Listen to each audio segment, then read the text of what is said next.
ओम शांति।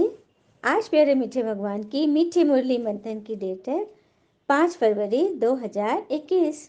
तो मीठे बाबा कहते हैं, यहाँ तुम्हारा सब कुछ गुप्त है, इसीलिए तुम्हें कोई भी ठाट नहीं करनी है।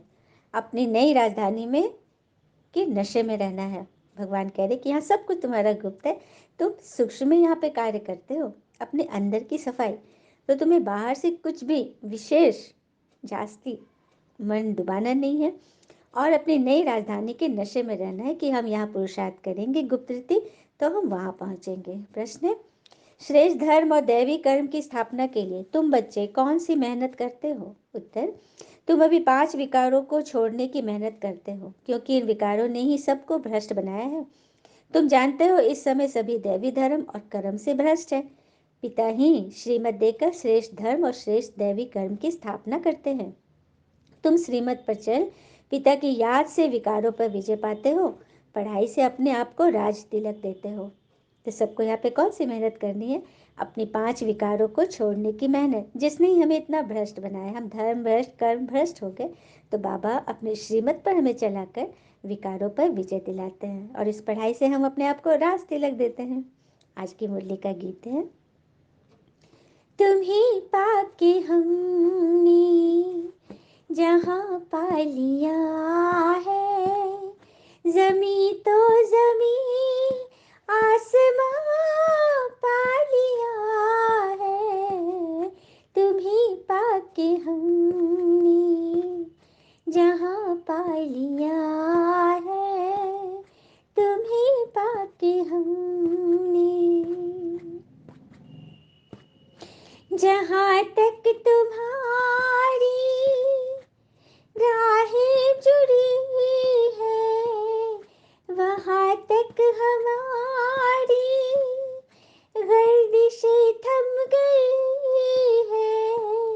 न बदलेंगे हम वो जहाँ पा लिया है, तुम्हें पाके हमने जहाँ पा लिया है, तुम्हें पाके हमने। अब शांति। मीठे मीठे रूहानी बच्चों ने ये गीत सुना। रूहानी बच्चे ही कहते हैं कि बाबा, बच्चे जानते हैं यह बेहद के पिता बेहद का सुख देने आए हैं, अर्थात वह सभी के पिता हैं। उनको सब बेहद के बच्चे आत्माएं याद करते रहते हैं, किस न किसी प्रकार से सभी याद करते हैं, परंतु उनको यह पता नहीं है कि हमको कोई उस परम पिता परमात्मा से विश्व की बादशाही मिलती है। मतलब किसी को नहीं मालूम। सब जानते हैं, सब भगवान को पुकारते हैं, लेकिन पता नहीं कि कैसे परमात्मा से हमें विश्व की बादशाही मिलती है। तुम जानते हो हमको पिता जो सतयुगी विश्व की बादशाही देते हैं, वह अटल अखंड अडोल है। वह हमारी बादशाही 21 जन्म कायम रहती है। सारे विश्व पर हमारी राजाई चलती है, जिसको कोई छीन नहीं सकता, लूट नहीं सकता। हमारी राजाई है अडोल, क्योंकि वहाँ एक ही धर्म है, द्वैत है ही नहीं। वह है अद्वैत राज। अद्वैत राज माना जहाँ एक धर्म, एक मत, एक भाषा, एक की याद। बच्चे जब भी गीत सुनते हैं तो अपनी राजधानी का नशा आना चाहिए। ऐसे ऐसे गीत घर में बजने चाहिए। तुम्हारा सब कुछ है गुप्त, और बड़े बड़े आदिमों का बहुत ठाठ होता है, तुमको कोई ठाठ नहीं। तुम देखते हो बाबा ने जिसमें प्रवेश किया है वह भी कितना साधारण रहते हैं। यह भी बच्चे जानते हैं कि यहाँ हर एक मनुष्य अनराइटियस छी काम ही करते हैं, इसीलिए बेसमझ कहते हैं। बुद्धि को बिल्कुल ही ताला लगा हुआ है। तुम कितने समझदार थे, विश्व के मालिक थे, अभी माया ने इतना बेसमझ बना दिया है जो कोई काम के ही नहीं रहे। पिता के पास जाने के लिए यज्ञ तप आदि बहुत करते रहते हैं, परंतु मिलता कुछ भी नहीं। ऐसे ही धक्के खाते रहते, दिन प्रतिदिन अकल्याण ही होता जाता है। बाबा कह रहे हैं कि तुमने मुझे पाने के लिए कितना यज्ञ तप, कितना जप, कितना भजन किया, कितने धक्के खाए, लेकिन मिला कुछ भी नहीं, और ही अकल्याण ही जमा हुआ। जितना जितना मनुष्य तमो प्रधान होते जाते हैं, उतना उतना अकल्याण होना ही है। ऋषि मुनि जिनका गायन है ना, वह पवित्र रहते हैं, लेकिन नेति नेति कह देते कि ईश्वर की गतिमति ईश्वर ही जाने। अभी तमो प्रधान बन गए हैं तो कहते हैं शिवोहम तत्वतम सर्वव्यापी है, तेरे मेरे सब में है। वो लोग सिर्फ परमात्मा कह देते, परमपिता कभी नहीं कहेंगे।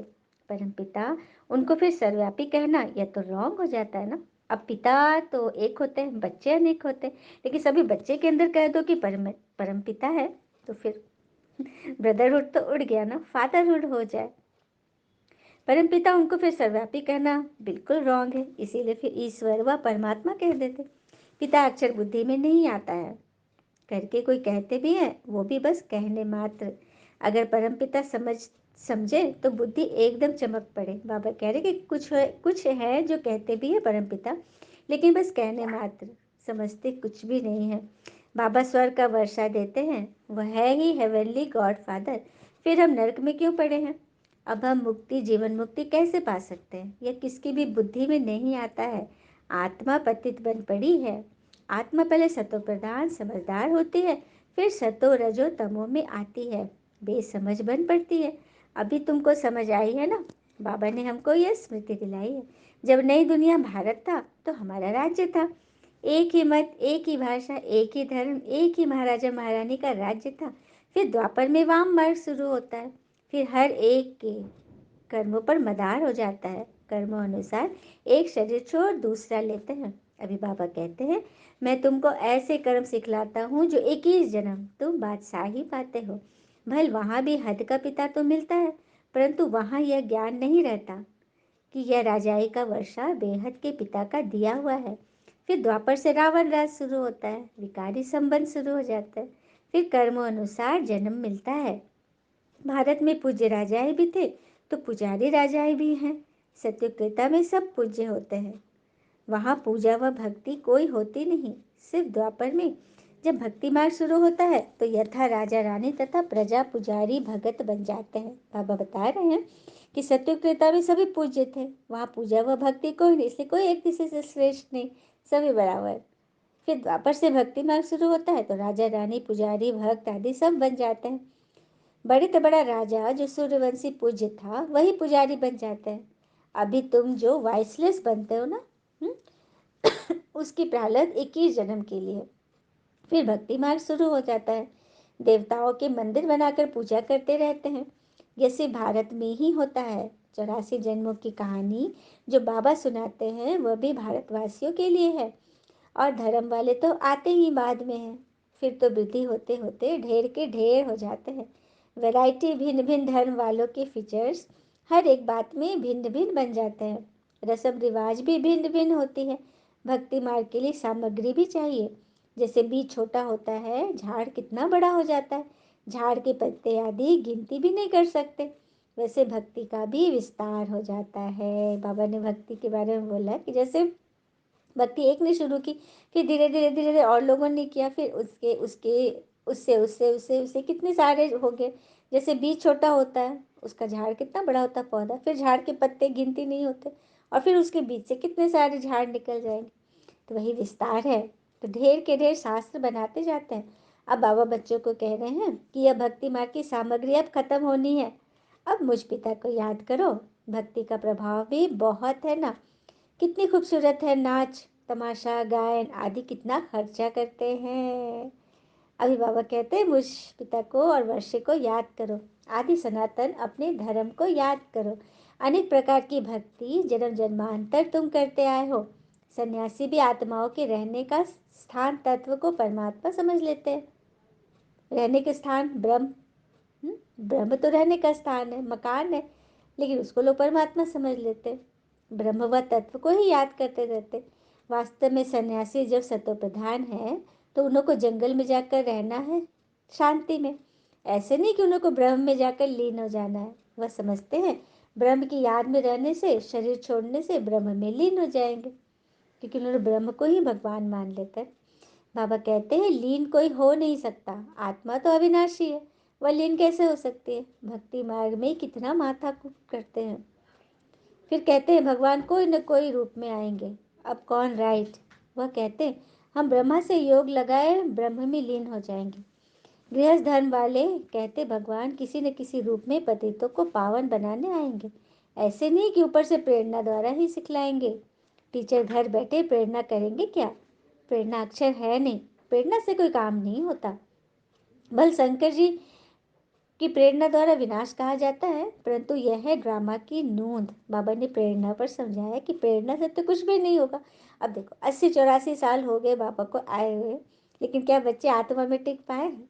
जब बोलने से, समझाने से, डायरेक्ट मिलने से भी बच्चों में सुधार न के बराबर है, तो फिर प्रेरणा से ऊपर से आकाशवाणी से जब होगा तो क्या हो पाएगा? इसीलिए बाबा कह रहे हैं ना। फिर आगे बोल रहे बाबा, ये सिर्फ महिमा गाई जाती है, कोई भी अपने बड़ों की महिमा नहीं जानते। धर्म स्थापक को भी गुरु कह देते हैं, लेकिन वे तो उसे धर्म स्थापन करते हैं। लेकिन गुरु उनको कहा जाए जो सदगति करे, वह तो धर्म स्थापन करने आते हैं, उनके पिछाड़ी उनकी वंशावली आती रहती है। सदगति तो किसकी करते ही नहीं, तो उनको गुरु कैसे कहेंगे? गुरु तो एक ही है जिसको सर्व का सदगति दाता कहा जाता है। भगवान पिता ही आकर सबकी सदगति करते हैं, मुक्ति जीवन मुक्ति देते हैं। उनकी याद कभी किससे छूट नहीं सकती।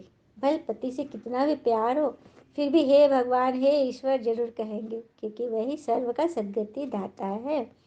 बाबा बैठ समझाते हैं कि ये सारी रचना है, रचयिता बाप मैं हूँ, सबको सुख देने वाला मैं ही एक पिता ठहरा, क्योंकि भाई भाई को तो वर्षा दे नहीं सकता, वर्षा हमें सब पिता से मिलता है। तुम सभी बेहद के बच्चों को बेहद का वर्षा देता हूँ, इसीलिए ही मुझे याद करते हैं। हे परमपिता क्षमा करो, रहम करो। समझते कुछ भी नहीं है। भक्ति मार्ग में अनेक प्रकार की महिमा करते हैं, फिर भी ड्रामा अनुसार अपना पार्ट बजाते रहते हैं। यह तो ड्रामा बना हुआ है ना, ड्रामा में मेरे आने का पार्ट नोंदा हुआ है। हर एक धर्म विनाश, अनेक धर्म विनाश, एक धर्म की स्थापना व कलयुग का विनाश, सत्युग की स्थापना करनी होती है। मैं अपने समय पर आपे ही आ जाता हूँ। बाबा कह रहे हैं कि मैं अपने समय पर खुद ही आ जाता हूँ, क्योंकि अनेक धर्म का विनाश और एक धर्म की स्थापना जो करनी है। बच्चे भी कहते हैं अभी हम जान गए हैं, 5000 वर्ष के बाद फिर से आपके साथ मिले हैं। कल पहले भी बाबा अब ब्रह्मतन में ही आए थे ना। यह ज्ञान तुमको अभी मिलता है, फिर कभी नहीं मिलेगा। यह है ज्ञान, वह है भक्ति। ज्ञान की है प्रारब्ध, चढ़ती कला, सेकंड में जीवन मुक्ति कहा जाता है। ज्ञान से ही तुम और ऊपर उठ जाते हो। क्या सिर्फ एक जनक ने जीवन मुक्ति पाई? जीवन मुक्ति अर्थात जीवन को मुक्त करते हैं इस रावण राज्य में, मतलब शरीर में रहते, विकारी दुनिया में रहते, इसके बंधन से मुक्त। बाबा जानते हैं सब बच्चों की कितनी दुर्गति हो गई है, उन्हों की फिर सदगति होती है। सदगति, दुर्गति से फिर उच्च गति, जीवन मुक्ति को पाते हो। पहले मुक्ति में जाकर फिर जीवन मुक्ति में आते हो। तो मुक्ति माना परम धाम घर में जाते हैं आत्मा रूप में, और फिर सत्युग में जीवन मुक्ति में आ जाते हैं। शांति में फिर सुख धाम में आएंगे। यह चक्र का सारा राज बाबा ने समझाया है। तुम्हारे साथ और भी धर्म आते जाते हैं, मनुष्य सृष्टि वृद्धि को पाती जाती है। बाबा कहते हैं इस समय वह मनुष्य सृष्टि का झाड़ तमो प्रधान जड़ जड़ीभूत हो गया है। आदि सनातन देवी देवता धर्म का फाउंडेशन सारा सड़ गया है, बाकी सब धर्म खड़े हैं। भारत में एक भी अपने को आदि सनातन देवी देवता धर्म का समझता नहीं है देवता धर्म के, परंतु इस समय यह समझते नहीं है। हम आदि सनातन देवी देवता धर्म के थे क्योंकि देवताएं तो पवित्र थे। समझते हैं हम पवित्र है नहीं। हम आदि सनातन देवी देवता धर्म के थे क्योंकि देवताएं तो पवित्र थे। हम अपवित्र पति अपने को देवता कैसे कहलाए, इसीलिए अपने आप को देवता मानते नहीं है। हाँ, ये भी ड्रामा के प्यार अनुसार रस्म पड़ गया है हिंदू कहलाने का। आदमशुमारी में भी हिंदू धर्म लिख देते हैं, भले गुजराती होंगे तो भी हिंदू गुजराती कह देंगे। उनसे पूछो तो सही कि हिंदू धर्म कहाँ से आया, तो कोई को पता ही नहीं, सिर्फ कह देते हमारा धर्म कृष्ण ने स्थापन किया था, कब? द्वापर में। द्वापर से ही यह लोग अपने धर्म को भूल हिंदू कहलाने लगे, इसीलिए उनको दैवी भ्रष्ट धर्म कहा जाता है।